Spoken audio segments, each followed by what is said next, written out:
ओम शांति। आज है 11 मई, शिव बाबा की साकार मुरली।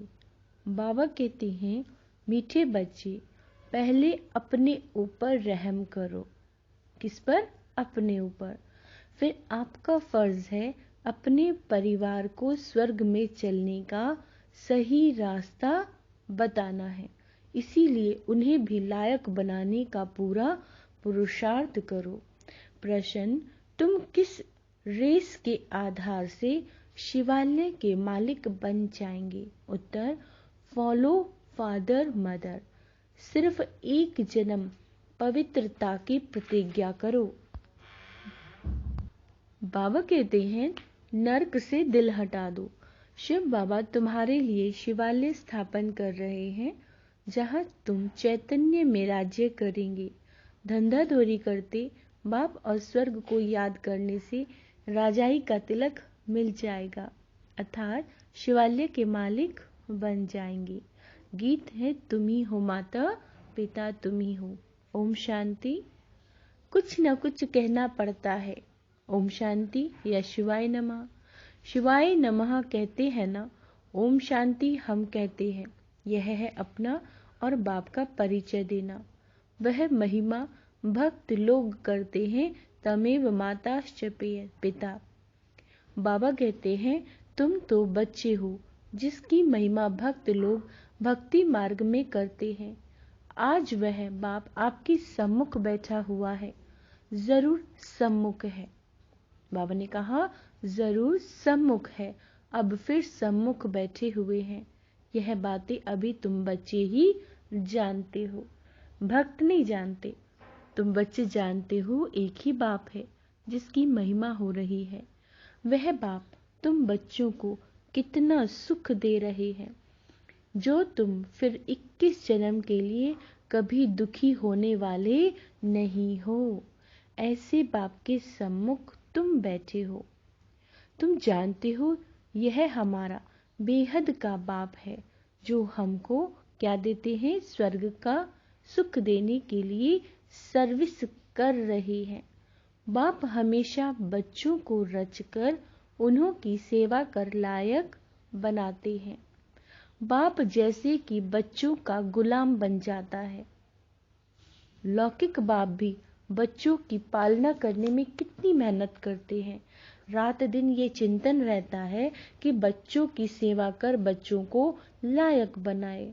वो है हद की रचना के गुलाम। यह है फिर बेहद का बाप।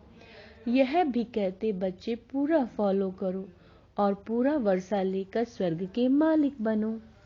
बाबा कहते हैं, बच्चों पर हमेशा रहम करना होता है। जो सेंसिबल बाप होगा वह कहेगा, बच्चों को भी क्यों न साथ साथ यह सच्ची कमाई भी कराएं। देखो बाबा क्या कहते हैं कि बच्चों को भी क्यों न साथ साथ यह सच्ची कमाई भी कराएं। लौकिक बच्चों की स्थूल पालना तो आधा कल्प से करते हैं। बच्चों की पालना कर बड़ा लायक बनाया। बच्चों के लिए विल किया, बस शरीर छोड़ा, जाकर दूसरा जन्म लेंगे। वह हुआ हद का बाप, और यह फिर बेहद का बाप। वह हद का ब्रह्मा, रचना रच फिर उनका बाबा कहते हैं गुलाम बनते हैं। बहुत मेहनत करनी पड़ती है, कहीं बच्चे कुसंग में खराब ना हो जाएं, नाम बदनाम ना करें। परंतु बाबा ने कहा, परंतु वह हो गया अल्पकाल का सुख। उन्हें यह पता नहीं बच्चा सपूत निकलेगा या कपूत। कई ऐसे कपूत निकलते हैं जो एकदम खाना खराब कर देते हैं, बाप की मिल्कियत को एकदम उड़ाकर चट कर देते हैं। इसीलिए बाबा ने कहा, बड़ी संभाल करनी पड़ती है। बेहद के बाप को कितना फुरना रहता है। कहते हैं, तुम भी वर्षा लो और अपनी रचना को भी वर्षा दो। परंतु फिर भी कपूत बच्चे होते हैं तो बाप का कहना नहीं मानते। बाप कहते हैं, पढ़ाई करो, तो पढ़ते नहीं, पवित्र बनते नहीं।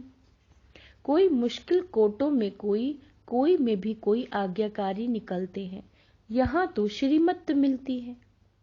क्या मिलती है? श्रीमत मिलती है। तुम माता पिता, यह एक की ही महिमा है शिव बाबा की। परंतु बाबा ने कहा, परंतु मनुष्य न जानने के कारण कृष्ण के आगे, लक्ष्मी नारायण के आगे कहेंगे तुम माता पिता। तो ये तो बाबा कहते ये तो अंधश्रद्धा हुई। अब लक्ष्मी नारायण प्रारब्ध भोगते हैं, उनको अपने बच्चे हैं, हम उनको कैसे कहते हैं तुम माता पिता? उनके तो अपने बच्चे हैं, वो हमारे माता पिता थोड़े ना हुए। वास्तव में ये महिमा उस एक की है, यानी शिव बाबा की। गीत में सुना कि ऊंचे ते ऊंचे है शिव बाबा, सबका सदगति दाता, सबको शांति दाता, सुख धाम में ले जाने वाला। तो ऐसे बाप की श्रीमत पर जरूर चलना चाहिए। समझते भी हैं माता पिता से ही 21 जन्मों के लिए सुख घनेरे मिलते हैं, परंतु ऐसी श्रीमत पर कोई मुश्किल चलता है, बहुत ऊंचा वर्षा मिलता है। बाप कहते हैं, मैं तुम बच्चों के लिए हथेली पर बहिष्त लाया हूँ, जब श्रीमत पर चलो तब लायक बनो, कदम कदम पर मत लेनी है, मत पर नहीं चलते तो ऊंचा पद पा नहीं सकेंगे। स्वर्ग में लक्ष्मी नारायण का राज्य था, ये किसी को पता ही नहीं।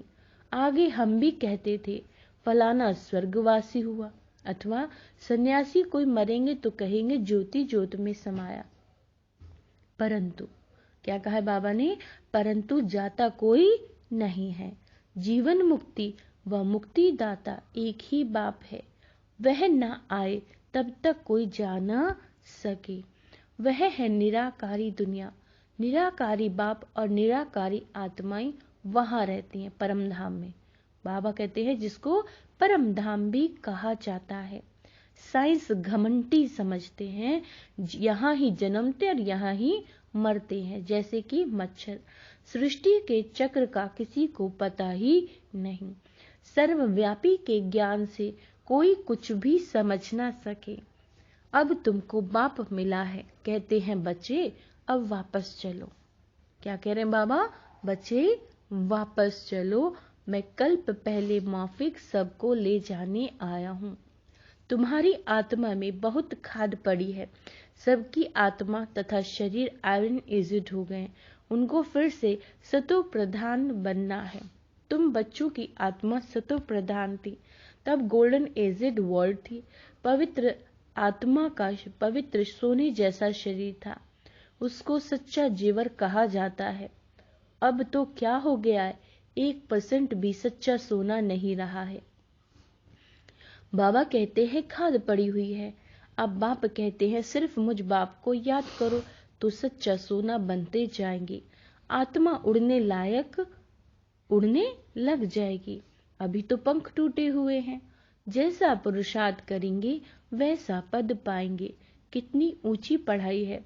भगवान वाच्य, मैं तुमको राजयोग सिखाता हूँ जिससे तुम राजाओं का राजा बनेंगे, विकारी पुजारी राजाओं के भी पूज्य बनेंगे। क्या कहा बाबा ने? जो विकारी होते हैं पुजारी, वो राजाओं के भी पूज्य बनेंगे। गाया भी है, आपे ही पूज्य आपे ही पुजारी। बाबा कहते हैं तुम जानते हो हम सो पूज्य देवी देवता थे, फिर हम सो पूज्य चंद्रवंशी बने, हम सो पूज्य और पुजारी बनते हैं।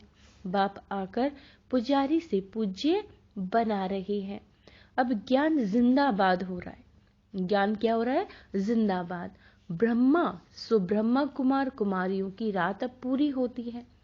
रात कब से आरंभ होती है यह शास्त्रवादी नहीं जानते।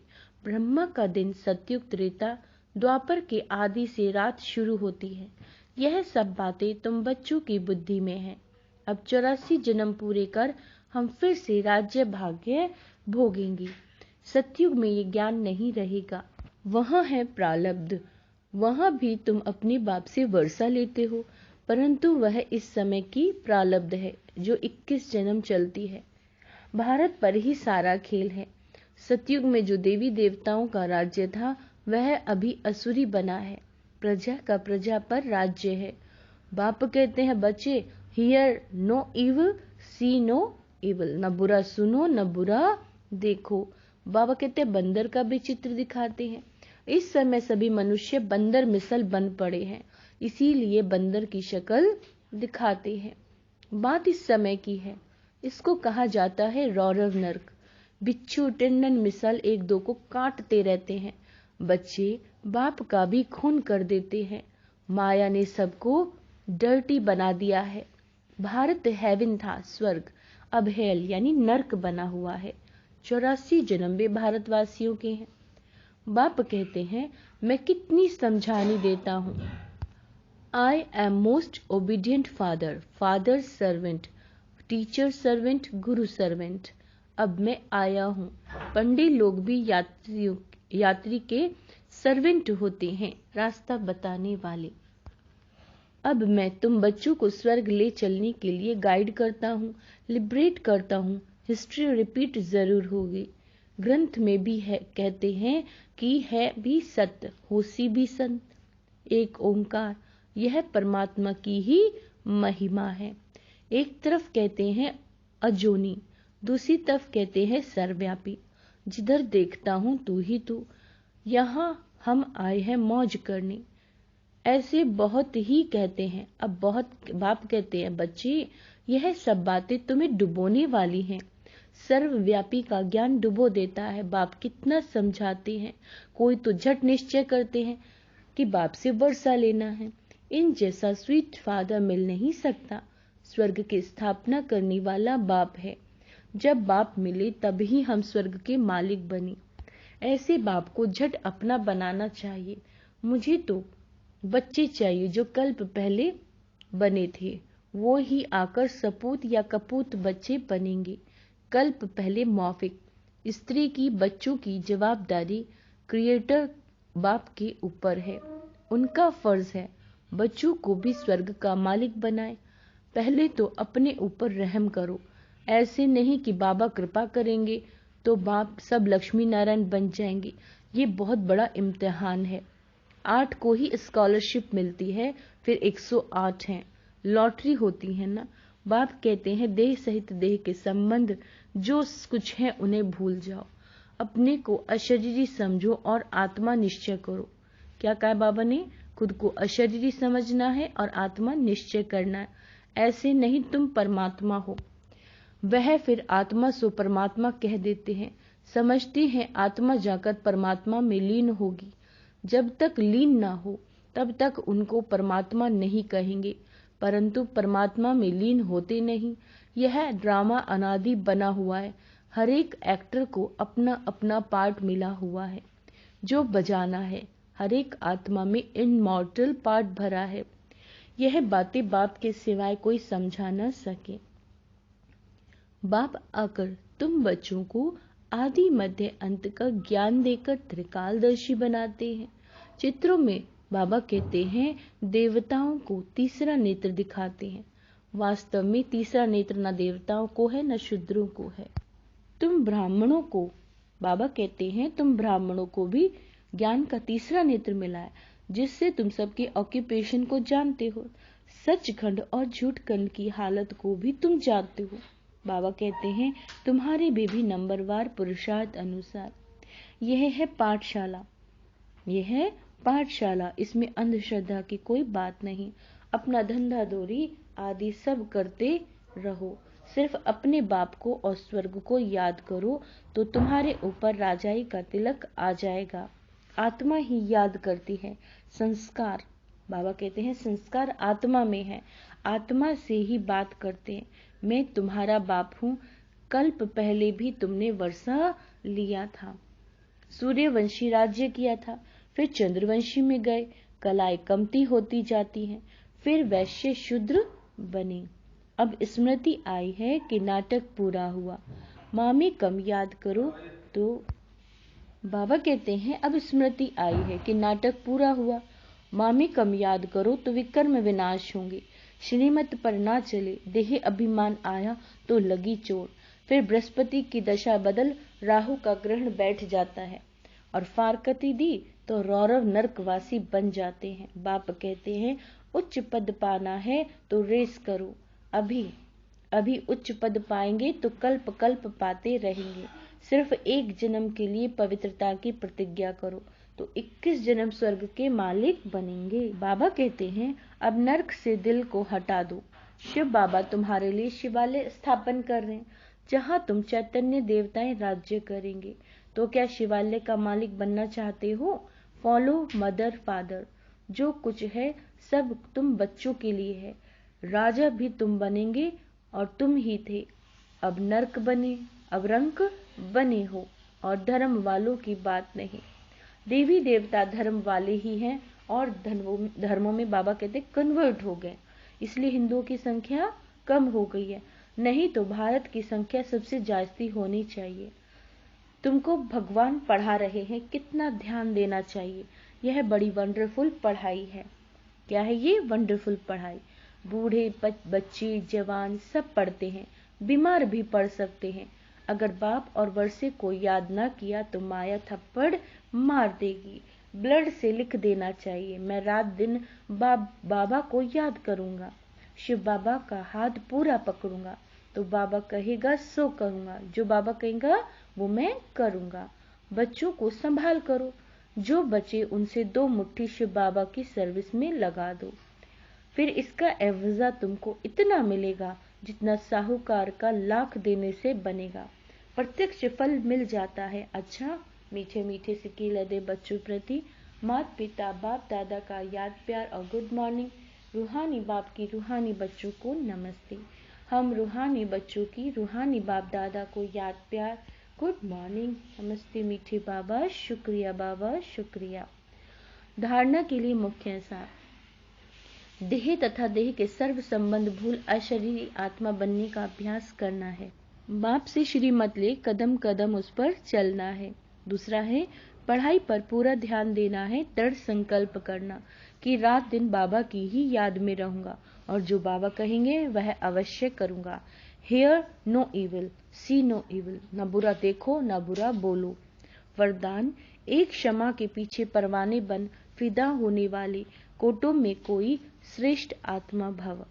सारे विश्व के अंदर हम कोटों में कोई में भी कोई श्रेष्ठ आत्माएं हैं।